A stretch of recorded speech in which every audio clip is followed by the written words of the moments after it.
अस्सलामुअलैकुम।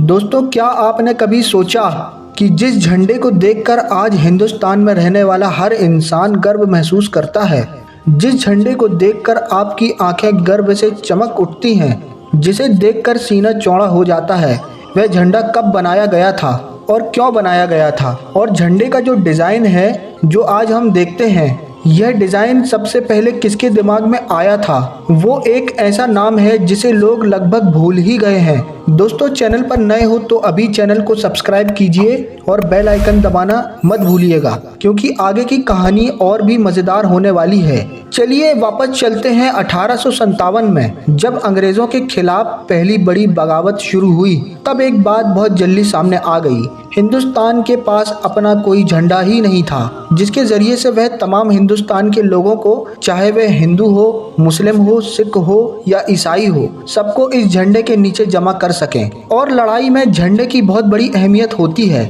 और किसी भी जंग के लिए सबसे ज़रूरी चीज़ झंडा होती है, क्योंकि उसी झंडे के नीचे ही तमाम की तमाम फौजें जमा होती हैं। और वह हिंदुस्तान के लोगों के पास अभी तक मौजूद नहीं था, जहां बिखरे हुए लोग एक साथ खड़े होते। यही कमी हर जगह खलती रही और नतीजा ये हुआ कि अलग अलग इलाकों में लोगों ने अपने अपने झंडे बनाने शुरू कर दिए। अगर आप हिंदुस्तान की हिस्ट्री पढ़ेंगे तो 1906 में बंगाल से एक विरोध रैली निकली और उसमें एक 3 रंग वाला झंडा लहराया गया। यही था हिंदुस्तान का सबसे पहला तिरंगा।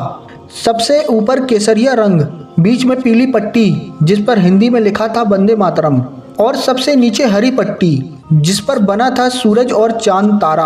अगले ही साल 22 अगस्त 1907 को भीकाजी कामा ने झंडे को एक नया लुक दिया। रंगों की जगह बदल गई। अब ऊपर हरा और नीचे केसरिया की जगह गहरा लाल रंग। बाकी बनावट लगभग बंगाल वाले झंडे जैसी ही रखी गई। और अब आती है इस कहानी की सबसे बड़ी एंट्री, महात्मा गांधी। महात्मा गांधी जी को झंडे की यह अधूरी तलाश उन्हें भी परेशान कर रही थी। उन्होंने पिंगली वेंकैया नाम के एक शख्स को झंडे का डिज़ाइन बनाने को कहा। उन्होंने उससे कहा, तुम एक झंडा बनाओ जिसमें हरा और लाल दोनों रंग हो और बीच में एक चरखा हो।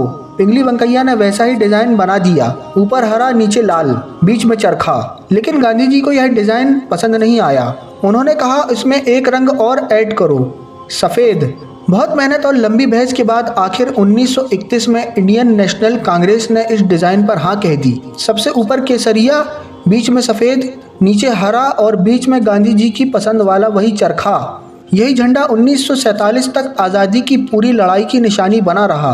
1947 में जब अंग्रेज़ भारत छोड़कर चले गए तो पूरे हिंदुस्तान के सामने सबसे बड़ा सवाल यह था और सबसे बड़ी मुसीबत यही थी कि आखिर अब भारत का झंडा कैसे बनाया जाए, क्योंकि अभी तक जिस झंडे के नीचे रहकर हिंदुस्तान के तमाम लोगों ने अंग्रेज़ों से लड़ाई लड़ी थी, वह भारत का झंडा नहीं था बल्कि कांग्रेस पार्टी का झंडा था। और भारत के झंडे को कांग्रेस पार्टी के झंडे से अलग रखना बहुत ज़रूरी था। सन 1947 में एक नई टीम बनाई गई जिसे यह जिम्मेदारी दी गई वो भारत के झंडे में बदलाव करके इंडिया का एक नया झंडा तैयार करे। इसलिए 1947 में एक कमेटी बनाई गई जिसे एक बड़ा काम सौंपा गया, नए राष्ट्रीय झंडे को आखिरी रूप देना। इस कमेटी में शामिल थे जवाहरलाल नेहरू, डॉक्टर भीमराव अंबेडकर, सरदार वल्लभ भाई पटेल और मौलाना अबुल कलाम आज़ाद जैसे बड़े नेता।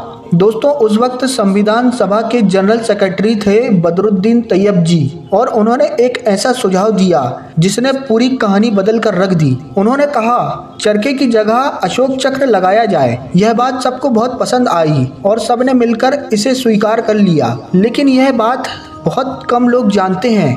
इस कहानी का सबसे बड़ा मोड़ यह है जो बहुत कम लोगों को पता है। यह आइडिया बदरुद्दीन तैयब जी का अपना नहीं था। यह सुझाव आया था उनकी पत्नी सुरैया तैयब जी की तरफ से। सुरैया जी ने ही कागज़ पर वो नक्शा बनाया था जिसमें चरखे की जगह अशोक चक्र था और यही स्केच बदरुद्दीन तैयब जी ने संविधान सभा के सामने रखा और सबने खुशी खुशी इसे स्वीकार कर लिया।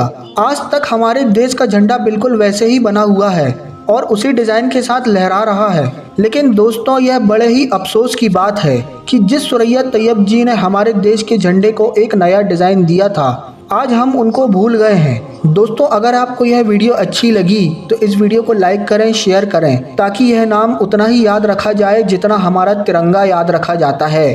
अस्सलामु अलैकुम।